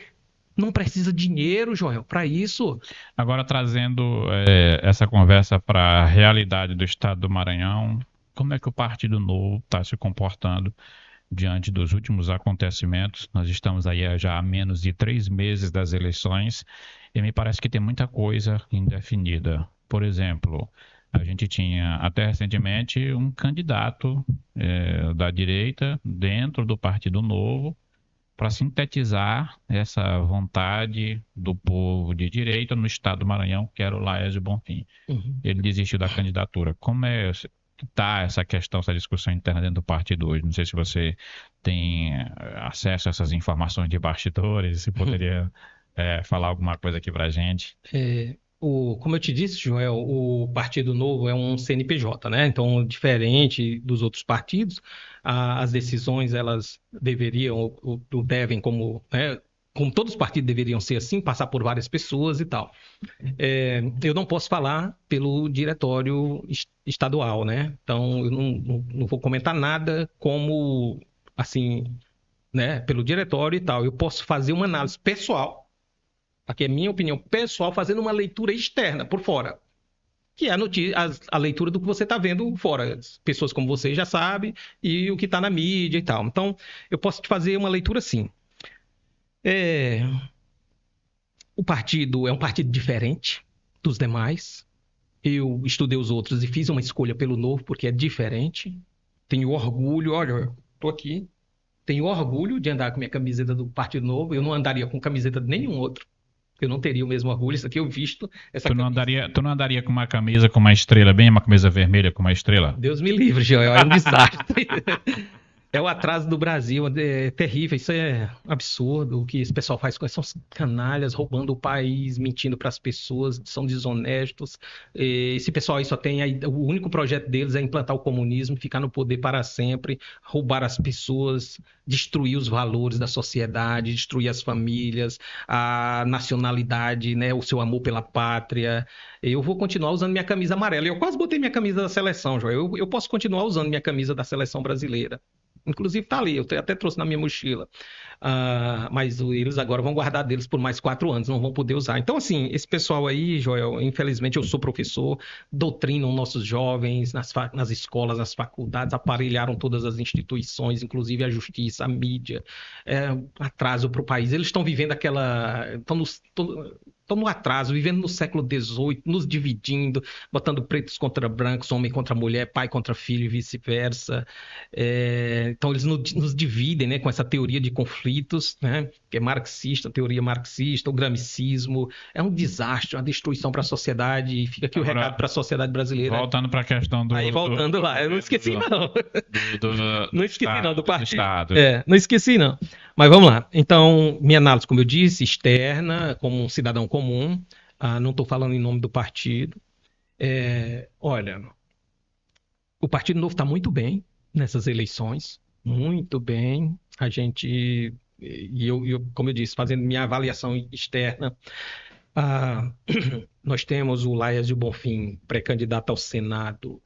Se a eleição fosse hoje, seria o mais bem votado do Estado para senador de direita. Isso tu fala com base em pesquisa, levantamento? Sim. É certeza isso. Está recebendo apoio no Estado inteiro, de várias camadas da sociedade, entidades, enfim. Muito bem avaliado. É uma pessoa humilde, simples, digna, vai ser um excelente senador para o Maranhão. Ele tá muito próximo do Braide, ele vai sair candidato na tua avaliação juntamente com a chapa do Braide, ou ele vai sair uma espécie de senador independente do próprio Novo? Não, aí eu não posso te falar ainda sobre isso. Eu não sei. Eu não sei. Isso não tem definição nenhuma. Não, eu não posso te falar isso. Eu não sei. O que eu sei é o seguinte: é as informações que nós estamos olhando aqui de fora. Então vamos lá, de novo. Ontem, aqui nessa mesma bancada, o ex-deputado, ex-secretário Simplício Araújo, fazendo a análise dele, ele disse que é praticamente impossível que o Laésio saia como o senador na chapa Uhum. do Braide, justamente porque, nesse caso, teria que os dois candidatos do Novo estarem junto com o Braide, que no caso é o Laésio E o Roberto Rocha. Roberto Rocha. É. Que inclusive está numa indefinição enorme, né? Porque se cogita nos bastidores, inclusive, a possibilidade dele sair para o governo. Sim. Então, aí de novo, então vamos lá, Laésio, beleza, maravilha, nós temos um senador aí com potencial absurdo para ser eleito, está fazendo um trabalho excelente de abraçar as pessoas, de receber as pessoas, está sendo muito bem aceito, eu tive com ele também, tenho muito orgulho, é o meu senador, né? Um dos meus senadores, são dois que nós vamos poder votar nessa eleição, e o outro, até o momento, é o Roberto Rocha, pré-candidato ao Senado ainda, até, né, termos maiores informações. Até o momento, pelo que eu sei, é pré-candidato ao Senado. Então, hoje seriam os dois pré-candidatos ao Senado pelo Partido Novo. Nós temos vários pré-candidatos a deputados federais muito competentes, muito preparados, pessoas dignas, honestas, também à disposição do partido. E temos excelentes quadros também, pré-candidatos a deputado estadual, no meu caso, por exemplo. Uma data prevista para fazer as convenções, que é quando vai se definir de fato essas candidaturas, porque, olha, está uma coisa realmente muito indefinida, uma coisa muito aberta, a gente não sabe quem de fato vai ser o candidato ao governo do estado que pode oferecer a plataforma, o palco, para que esses candidatos que se identificam como de direita, precisamente mais a direita bolsonarista, possam ter um palco para se apresentar. Né? Então, uma indefinição muito grande que, na minha avaliação, prejudica demais a possibilidade da eleição de algum candidato nesse perfil. Eu concordo com você, eu acho que é uma preocupação importante. Nós estamos aí, hoje é dia 7, um pouco, né, menos de 30 dias para o encerramento das convenções. Começam no dia 20 agora, então daqui a 2 semanas, né, as convenções, dia 20 vão até o dia 5 de agosto. A gente não tem ainda uma data, eu particularmente ainda não sei de uma data definitiva, Partido Novo, mas eu posso falar da última convenção que a gente teve, a gente fez no finalzinho, já lá nos últimos dias, então foi no dia 4, a última que a gente fez, e encerrava no dia 5. Provavelmente só vai ser lá para o final de julho e início de agosto. Eu diria que por aí, entre o finalzinho de julho e começo de agosto. Mas como eu estou te falando, não existe uma... Eu, particularmente, não posso falar pelo partido, não tenho essa informação precisa ainda, né? Mas eu imagino que possa ser como foi olhando o resultado, né, a data anterior. Nós vamos, inclusive, convidar aqui de público o Leonardo, né, que é o presidente. Seria a pessoa correta para isso. Do Partido Novo aqui no estado do Maranhão, para que ele converse com a gente, para a gente ter esses esclarecimentos, que é importante. O público aí de direita no estado do Maranhão está ansioso, né, para ter as respostas dessas perguntas. Então, Leonardo, você está já convidado aqui de público para sentar aqui nessa bancada para responder essas perguntas aí para a gente. Maravilha, boa ideia, porque o Leonardo é muito competente, a gente tem um presidente muito competente, ele articula muito bem, é uma pessoa muito inteligente. Joel está fazendo um trabalho excelente pelo partido e está acompanhando todas essas movimentações, e com certeza a gente vai sair grande nessas eleições, né? E como você colocou mais cedo também, eu particularmente tenho essa preocupação em ter um palanque aqui, né, por exemplo, para a direita, para os conservadores nos valores, liberais na economia. Nós temos no Partido Novo o Romeu Zema, pré-candidato a presidente, a gente não sabe como vai ficar ainda, né, no final das contas. Na direita nós temos também o Flávio Bolsonaro, pré-candidato a presidente, e então daqui para o final das convenções é que as coisas vão ficar bem mais definidas, mas é importante a gente ter esse espaço, né, esse palanque, para que a gente possa ter mais uma oportunidade de estar lá, se expressar, né, fazer nossas colocações e ter união, né, construir um grupo coeso para essas eleições, que é muito importante a gente fazer essa mudança, Joel. Do jeito que está, ninguém aguenta mais, não dá para a gente aceitar esses governos incompetentes, despreparados, corruptos, que pensam só em si, essas famílias tradicionais no poder, sem técnicos, né? Você tem que ter quadros técnicos, Joel, buscar eficiência, essa eficácia, efetividade, pegar o dinheiro público, fazer o dinheiro render, né? Se multiplicar e você prestar serviços de qualidade para a população. Então, é urgente que a gente faça essas mudanças que quebrem esse ciclo. Nós já estamos praticamente com 1h30 de conversa. Eu vou fazer aqui algumas perguntas de resposta rápida, de resposta objetiva, para você responder com uma frase. Eu vou falar aqui o nome de uma personalidade e eu gostaria que você me dissesse o que você acha dessa personalidade. Preparado? Vamos lá. Podemos começar? Sim. Sarney, o que você acha de José Sarney, ex-governador do Maranhão e ex-presidente do Brasil? Joel, eu só posso usar uma frase. Porque assim, eu estava refletindo sobre isso recentemente. Esse cara poderia ter feito tanto, Joel. Então, numa frase, poderia ter feito tanto pelo Maranhão e pelo Brasil e não fez nada. Então, Sarney. Beleza. O poder que esse cidadão teve, as oportunidades que teve. Flávio Dino. Joel, o Flávio Dino disse que tem orgulho de ser comunista. Virou ministro da Suprema Corte. Joel, o comunismo não deu certo em lugar nenhum do mundo. Tinha que ser criminalizado, punido. Na Polônia é criminalizado. Por onde passa é um desastre, destrói tudo. São como gafanhotos, não produzem nada, só destroem as comunidades, as sociedades. Então, você ter orgulho de ser comunista é um desastre. Karl Marx, o que acha dele? É de onde vem toda a maldade, né? Foi o pai do comunismo, o fundador do comunismo. Eu sou sociólogo, ele também é o pai da sociologia, e aí eu posso falar disso com propriedade. Porque, assim, é uma coisa, para a gente conhecer o bem, tem que conhecer o mal, né? Tem que conhecer os dois lados para você poder comparar. Eu fui ser sociólogo, estudar sociologia. Eu tive num departamento de uma universidade pública brasileira, um departamento de sociologia, um dos piores. É o mais aparelhado, só tem, com todo respeito, doentes mentais. E o Karl Marx foi quem teve essa ideia, um cara que nunca produziu nada, nunca trabalhou, as suas famílias desestruturadas, os filhos, vivia às custas dos outros, sustentado por empresários, inclusive, um amigo que era empresário.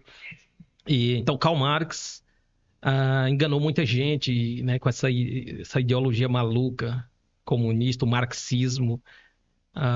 E uma frase para resumir o que você acha dele? Um desastre. Certo. Agora eu vou falar um aqui que, como professor, você vai amar, porque a ex-presidenta já sei quem é. Dilma Rousseff proclamou ele Pátria como educador, o patrono da educação brasileira. Sabe quem é? Paulo Freire. O que você acha dele? Eu acho que você foi muito feliz, porque ele é o Karl Marx brasileiro. O que é que esse cara fez? Ele nunca criou nada. O que ele fez? O Karl Marx, o Paulo Freire fez o seguinte, até o jeito é do Karl Marx, né? Ele copiou tudo do Karl Marx. É só cópia. Ele não tinha ideia, não criou nada. Ele pegou as coisas do Karl Marx, copiou. Naquela época era atrasado, não tinha mais internet para saber o que estava acontecendo. Ele pegou as ideias do Karl Marx, traduziu para o português praticamente e criou esses livros dele aí, A Pedagogia do Oprimido e outros.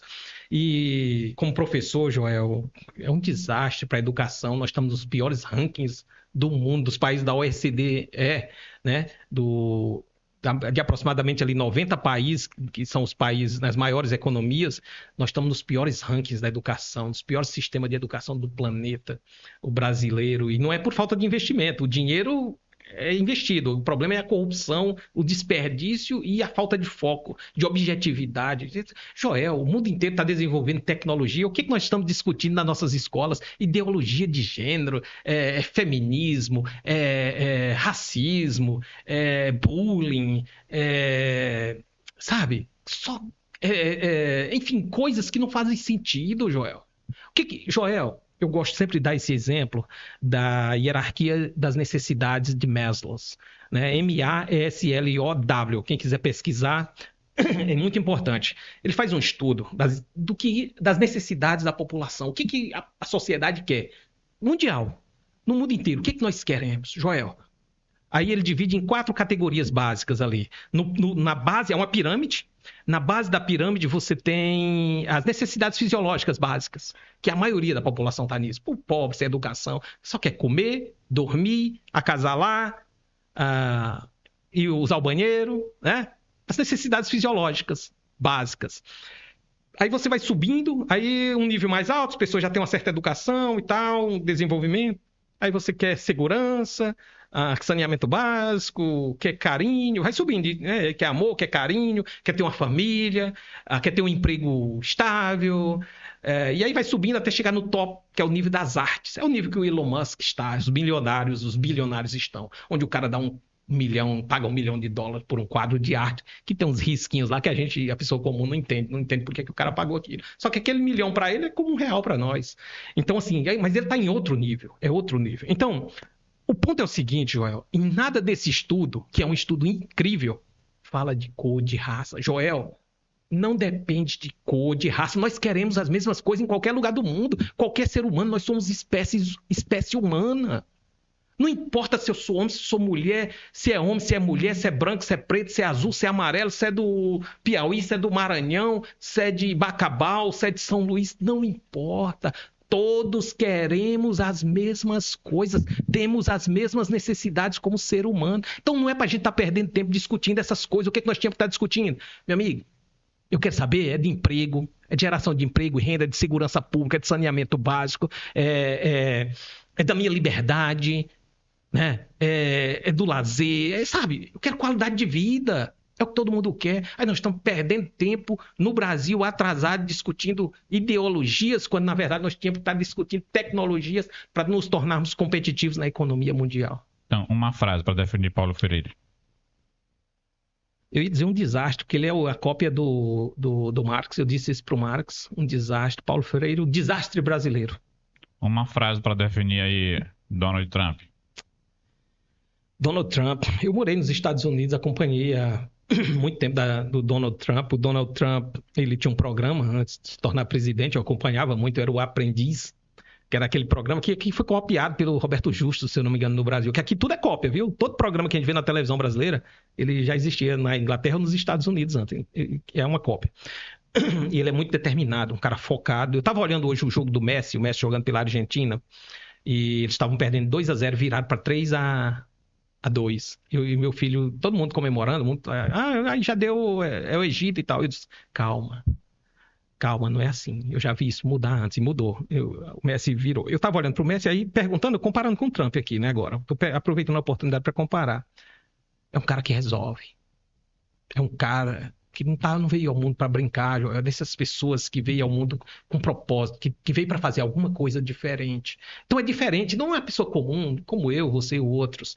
Então, o mundo é um lugar perigoso para se viver, Joel. E qual é a frase? Calma aí, calma, chega na frase. Então, o Trump, nós estávamos vivendo um mundo de guerras multipolar, várias potências mundiais. Tinha um cara lá na Coreia do Norte, que morei no Japão, e era bem do lado. Todo dia joga um monte de mísseis lá, pertinho do Japão. Aí tem uma base militar americana da Força Aérea que protege o Japão. Mas toda hora ele joga um mísseis só para provocar. Um baixinho lá. Aí ele disse que ia destruir o mundo. Eu vou destruir o mundo, eu vou jogar bomba, não sei o que. Aí o Trump foi lá para embora, joga. Aí ele, não, eu tava brincando. Joel, no mundo a gente precisa disso, pessoas com coragem, com determinação. Nós estamos vivendo isso no mundo. A possibilidade de guerras, um mundo multipolar, várias potências. Toda vez que acontece guerra mundial é quando tem muitas potências. É como na sua casa, se você deixar teus filhos, se você tem vários filhos, deixa eles lá à vontade, eles vão brigar entre si e tal, tal. Aí você precisa de ordem, do pai, da mãe, que chega e bota ordem. O Donald Trump, necessário, numa palavra, botando ordem mundial. Muito bem, então nós estamos agora já chegando aqui basicamente ao final dessa nossa conversa. A gente gostaria de agradecer a todos vocês que estiveram aqui conosco. Não se esqueça de inscrever-se no nosso canal agora. Ative também o sininho das notificações para você receber sempre que nós postarmos um novo conteúdo, você receber a notificação e ficar por dentro de todos os nossos conteúdos. Siga a gente também em todas as redes sociais. Nós estamos lá no Instagram, nós estamos no Facebook, nós estamos no TikTok. Se inscreva em todas as nossas redes sociais e fique sempre acompanhando os nossos conteúdos. Nós ficamos por aqui agradecendo o professor Carlos Lyron pela vinda, pelo nosso bate-papo e dizer que as portas do nosso estúdio estão sempre abertas para a gente dialogar sobre o nosso estado do Maranhão. Obrigado, Joel, mais uma vez pela oportunidade. Se eu puder me estender aqui um pouquinho, não sei se você quer cortar aí, mas enfim, eu queria falar um pouquinho do ciclo, que é importante a gente quebrar esse ciclo, né? Falar para a audiência, aqueles que nos assistem, da importância. Nós temos eleições agora no dia 4 de outubro. Falar da importância da gente quebrar esse ciclo, de você olhar para o currículo dos pré-candidatos, né? Ver qual é o histórico da pessoa, o que ela está propondo a fazer, se propondo a fazer, se ela está vindo aqui para ganhar dinheiro ou se ela é voluntária, um servidor que quer servir a sociedade. E se você, né, para aqueles que são pré-candidatos a deputados estaduais, federais e senadores, entender quais são as competências. Eles não são entregadores de obras, eles não fazem obras, a função são 3 competências básicas.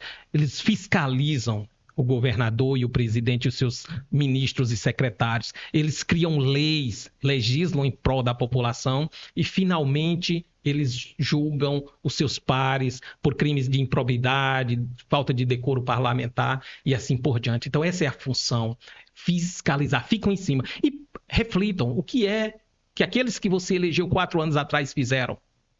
Eles merecem voltar para lá? Reflita sobre isso e dê oportunidade para quem é novo, quem é diferente, quem quer levar o Brasil para frente. Muito obrigado.